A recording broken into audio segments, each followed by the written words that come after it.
ನಮಸ್ಕಾರ ಫ್ರೆಂಡ್ಸ್, ನಾನು ಶಿವರಾಜ್ ಪಾಟೀಲ್. ನಿಮಗೆ ಟುಡೇಸ್ ಇನ್ವೆಸ್ಟ್ಮೆಂಟ್ ಕನ್ನಡ ಯೂಟ್ಯೂಬ್ ಚಾನಲ್ಗೆ ಸ್ವಾಗತ.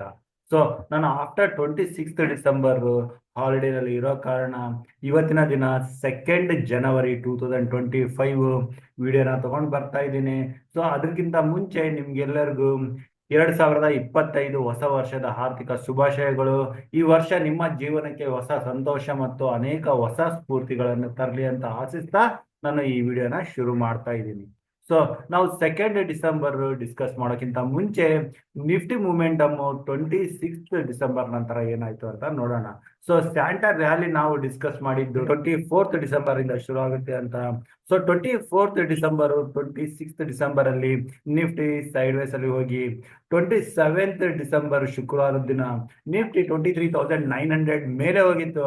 ಆದ್ರೆ ಅಲ್ಲಿಂದ 30th ಡಿಸೆಂಬರ್ ಅಲ್ಲಿ ಬಂದ ಪ್ರಾಫಿಟ್ ಬುಕಿಂಗ್ ಅಲ್ಲಿ ನಿಫ್ಟಿ ಆಲ್ಮೋಸ್ಟ್ ಕೆಳಗಡೆ 23,500 ಕೆಳಗಡೆ ಬಂದಿತ್ತು. ಈಗ ಅಗೇನ್ 31st ಡಿಸೆಂಬರ್ ಹಾಗೂ 1st ಜನವರಿನಲ್ಲಿ ಲೋವರ್ ಲೆವೆಲ್ ಇಂದ ಒಂದು ಒಳ್ಳೆ ರಿಕವರಿ ಕಂಡು ಆಲ್ಮೋಸ್ಟ್ 24th ಡಿಸೆಂಬರ್ 23,783 ಹತ್ರ ಇತ್ತು. ಸೊ ಅದೇ ಲೆವೆಲ್ ಅಲ್ಲಿ ವಾಲಟಿಲಿಟಿ ನಂತರ ನಿಯರ್ 23,742 ಹತ್ರ ಕ್ಲೋಸಿಂಗ್ ನ ಕಂಡಿದೆ. ಸೊ ಈಗಿನ ಲೆವೆಲ್ ಇಂದ ಅಟ್ಲೀಸ್ಟ್ 42 ಪಾಯಿಂಟ್ಸ್ ಪ್ಲಸ್ ಅಲ್ಲಿ ನಿಫ್ಟಿ ಕ್ಲೋಸ್ ಆಯ್ತು ಅಂತಂದ್ರೆ ಸ್ಟ್ಯಾಂಟಾ ರ್ಯಾಲಿ ಸಕ್ಸಸ್ ಅಂತ ಹೇಳ್ಬೋದು. ಅದೇ ಇಲ್ಲಿ ಏನಾದ್ರು ಈ ಕ್ಲೋಸಿಂಗ್ ಬರ್ಲಿಲ್ಲ ಅಂತಂದ್ರೆ ಸ್ಟ್ಯಾಂಟಾ ರ್ಯಾಲಿ ಫೇಲ್ ಆಗಿದೆ ಅಂತ ನಾವು ಕನ್ಸಿಡರ್ ಮಾಡ್ಬೋದು. ಮಾರ್ಕೆಟ್ ಅಲ್ಲಿ ಮಾತ್ರ ಮೂಮೆಂಟಮ್ ಚೆನ್ನಾಗೇ ಇತ್ತು. ಆದ್ರೆ 30th ಡಿಸೆಂಬರ್ ಅಲ್ಲಿ ಬಂದ ಈ ಕರೆಕ್ಷನ್ ಸ್ಟ್ಯಾಂಟಾ ರ್ಯಾಲಿನ ಆಲ್ಮೋಸ್ಟ್ ಫೇಲ್ಯೂರ್ ಲೆವೆಲ್ಗೆ ತಗೊಂಡು ಹೋಗ್ತಾ ಇದೆ.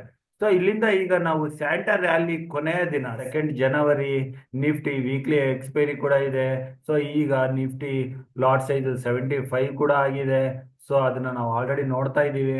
ಸೊ ನಿಫ್ಟಿನಲ್ಲಿ ಈಗ ಈ ಲೆವೆಲ್ ಇಂದ ಮೂಮೆಂಟಮ್ ಪಾಸಿಟಿವ್ ಆಗಿ ಹೋಗ್ಬೋದಾ ಅಥವಾ ಈ ಲೆವೆಲ್ ಇಂದ ಇನ್ನು ವೀಕ್ನೆಸ್ ಬರೋ ಚಾನ್ಸಸ್ ಇದೆನಾ ಅಂತ ನಾವು ನಮ್ಮ ಇಂಪಾರ್ಟೆಂಟ್ ಪ್ಯಾರಾಮೀಟರ್ಸ್ ಗಳಲ್ಲಿ ಒಂದೊಂದಾಗಿ ಕ್ವಿಕ್ ಆಗಿ ನೋಡಿ ಫೈನಲ್ ಆಗಿ ನಿಫ್ಟಿ ಟ್ರೇಡಿಂಗ್ ಲೆವೆಲ್ಸ್ಗೆ ಬರೋಣ. ಸೊ ಮೊದಲನೇದಾಗಿ ನಾವು ಇಂಡಿಯಾ ವಾಲಟಿಲಿಟಿ ಇಂಡೆಕ್ಸ್ ಇಂಡಿಯಾ ವಿಕ್ಸ್ಗೆ ಬಂದ್ರೆ ಇದು ತನ್ನ ಎಲ್ಲ ಮೂವಿಂಗ್ ಆವರೇಜಸ್ ಗಳ ಮೇಲೆ 14.43 ಹತ್ರ ಇದೆ. ಇದನ್ನ ನಾನು ಸದ್ಯಕ್ಕೆ ನ್ಯೂಟ್ರಲ್ ಟು ನೆಗೆಟಿವ್ ಅಂತ ತಗೋತೀನಿ. ಇದು ಏನಾದ್ರೂ ನಾವು ಗಮನಿಸ್ತಾ ಇರ್ಬೋದು, ಮಾರ್ಕೆಟ್ ಅವರ್ಸ್ ಅಲ್ಲಿ 14 ಕೆಳಗಡೆ ಬಂತು ಅಂತಂದ್ರೆ ಆಗ ಪಾಸಿಟಿವ್ ಆಗೋ ಚಾನ್ಸಸ್ ಇರುತ್ತೆ ಇಂಡಿಯನ್ ಮಾರ್ಕೆಟ್ಗೆ. ಸೊ ಇದನ್ನ ನಾವು ಕಂಟಿನ್ಯೂಸ್ ಆಗಿ ಗಮನಿಸಬೇಕಾಗುತ್ತೆ. ಇನ್ನು US ನ 10 year ಬಾಂಡ್ ಈಲ್ಡ್ ಇದು 4.6 ಹತ್ರ ಎಲ್ಲ ಹೋಗಿದ್ದು 4.5ಗೆ ಬಂದಿತ್ತು. ಈಗ ಅಗೇನ್ 4.45 ಹತ್ರ ಇದೆ. ಇದು ನ್ಯೂಟ್ರಲ್ ಟು ನೆಗೆಟಿವ್ ಆಗೇ ಇದೆ. ನೆಕ್ಸ್ಟ್ ಬಂದು US ಡಾಲರ್ ಇಂಡೆಕ್ಸ್ ಇದು 108 ಹತ್ರ ಇದೆ. ಹೈ ಅಲ್ಲಿ ಇದ್ರೆ ಅದು ಯೂಶುವಲಿ ಇಕ್ವಿಟಿ ಮಾರ್ಕೆಟ್ಗೆ ನೆಗೆಟಿವ್ ಆಗೇ ಇರುತ್ತೆ. ಇನ್ನು rupee value against US dollar ಇದು 85 ಮೇಲೆನೇ ಇದೆ, ಕಡಿಮೆನೇ ಆಗ್ತಾ ಇಲ್ಲ. ಈಗ 85.6 ಹತ್ರ ಇದು ಕೂಡ ಸದ್ಯಕ್ಕೆ ಇಂಡಿಯನ್ ಇಕ್ವಿಟಿ ಮಾರ್ಕೆಟ್ಗೆ ನೆಗೆಟಿವ್ ಆಗಿದೆ.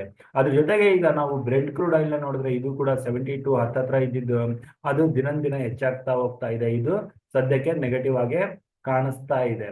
ಇದೆಲ್ಲ ಬಿಟ್ಟು ನಾವು US ಮಾರ್ಕೆಟ್ಗೆ ಬಂದ್ರೆ US ಮಾರ್ಕೆಟ್ ಅಲ್ಲಿ ವಾಲಟಿಲಿಟಿನಲ್ಲಿ ಈಗ ಸೈಡ್ ವೇಸ್ ಅಂತಾನೆ ಕನ್ಸಿಡರ್ ಮಾಡೋಣ. ಡೌ ಜೋನ್ಸ್ ಆಗ್ಲಿ, ನಾಸ್ಡಾಕ್ ಇಂಡೆಕ್ಸ್ ಆಗ್ಲಿ, ನಾಸ್ಡಾಕ್ ಇಂಡೆಕ್ಸ್ ಹೈಯರ್ ಲೆವೆಲ್ ಇಂದ ಕರೆಕ್ಷನ್ ಕಂಡು ರಿಕವರಿ ಕಾಣ್ತಾ ಇದ್ದು ಅಗೇನ್ ಲೋವರ್ ಲೆವೆಲ್ ಅಲ್ಲಿ ಬಂದು ಟ್ರೇಡ್ ಆಗ್ತಾ ಇದೆ.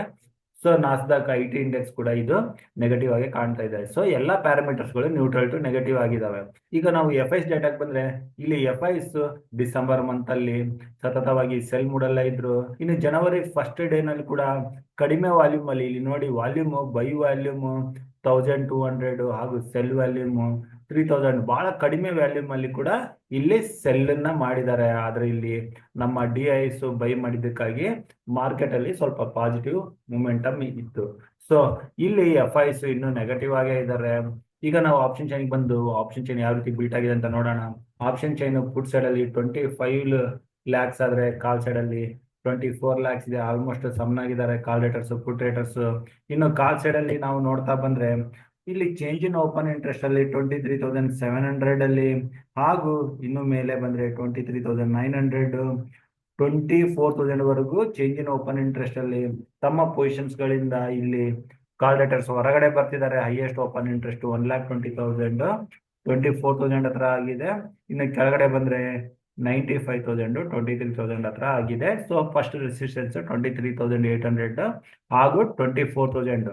ಸೊ ಇಲ್ಲಿ ನಾವು ಚೇಂಜ್ ಇನ್ ಓಪನ್ ಇಂಟ್ರೆಸ್ಟ್ ಅಲ್ಲಿ ಎದಕ್ಕೆ ಡಿಸ್ಕಸ್ ಮಾಡ್ತಾ ಇದ್ವಿ ಅಂದ್ರೆ, ಇಲ್ಲಿ ಈ ರೀತಿ ವ್ಯಾಲ್ಯೂಸ್ ನೆಗೆಟಿವ್ ಆಗ್ತಾ ಇದ್ರೆ ಆಗ ಮಾರ್ಕೆಟ್ ಅಲ್ಲಿ ಪಾಸಿಟಿವ್ ಮೊಮೆಂಟಮ್ ಬರೋ ಚಾನ್ಸಸ್ ಹೆಚ್ಚಾಗಿರುತ್ತೆ. ಸೊ ಅದನ್ನ ಗಮನಿಸಿದ್ರೆ ಇಲ್ಲಿ ಸ್ವಲ್ಪ ಬುಲ್ಲಿಶ್ ಆಗಿ ಕಾಣಿಸ್ತಾ ಇದೆ ನಿಫ್ಟಿ. ಅದ್ರ ಜೊತೆಗೆ ನಾವು ಐವಿನ ಕೂಡ ನೋಡಿದ್ರೆ ಇಂಪ್ಲೈಡ್ ವಾಲಟಿಲಿಟಿ ಇದು ಕಾಲ್ ಸೈಡ್ ಅಲ್ಲಿ ಹೆಚ್ಚಾಗಿದೆ ಹಾಗೂ ಫುಡ್ ಸೈಡ್ ಅಲ್ಲಿ ಇಲ್ಲಿ ಕಡಿಮೆ ಇದೆ. ಸೊ ಸದ್ಯಕ್ಕೆ ನಿಫ್ಟಿ ಬುಲ್ಲಿಶ್ ಆಗಿ ಕಾಣಿಸ್ತಾ ಇದೆ ಆಪ್ಷನ್ ಚೈನ್ ಪ್ರಕಾರ. ಸೊ ಸಪೋರ್ಟ್ ನ ಕೂಡ ನಾವು ಇಲ್ಲಿ ನೋಡಿದ್ರೆ ಸಪೋರ್ಟ್ ಅಲ್ಲಿ 82,000 ಬಿಲ್ಟ್ ಆಗಿರೋದು 23,700 ಹತ್ರ, ಹಾಗೂ ಹೈಯೆಸ್ಟ್ ಓಪನ್ ಇಂಟ್ರೆಸ್ಟ್ ಅಡಿಷನ್ ಆಗಿರೋದು ಇದೇ ಲೆವೆಲ್ ಅಲ್ಲೇ. ಸೊ 23,700 ನಾವು ಸದ್ಯಕ್ಕೆ ಸಪೋರ್ಟ್ ಅಂತ ತಗೊಳ್ಳೋಣ.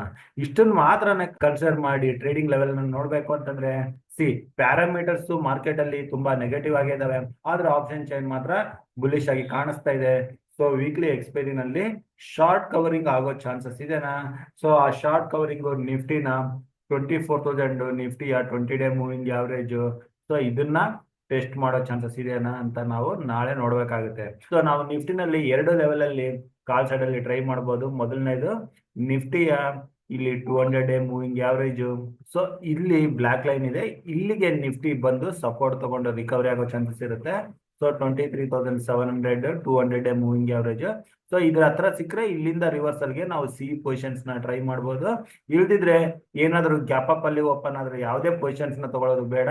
ಇದು ಏನಾದ್ರು 23,820 ಮೇಲೆ ನಿಫ್ಟಿ ಸಸ್ಟೈನ್ ಆಯ್ತು ಅಂತಂದ್ರೆ, ನಾವು ಆಲ್ರೆಡಿ ನೋಡಿದ್ವಿ 23,800 ಹತ್ರ ಫಸ್ಟ್ ರೆಸಿಸ್ಟೆನ್ಸ್ ಇತ್ತು ಆಪ್ಷನ್ ಚೈನ್ ಪ್ರಕಾರ. ಅದಕ್ಕಾಗಿ 23,820 ಮೇಲೆ ನಾವು ಸಿ ಪೊಸಿಷನ್ ತಗೊಂಡ್ರೆ ಇಲ್ಲಿ ಬರೋ ಶಾರ್ಟ್ ಕವರಿಂಗ್ ಅಲ್ಲಿ ನಿಫ್ಟಿ ಸುಲಭವಾಗಿ 23,950 24,000 ಕಡೆ ಹೋಗೋ ಚಾನ್ಸಸ್ ಇರುತ್ತೆ.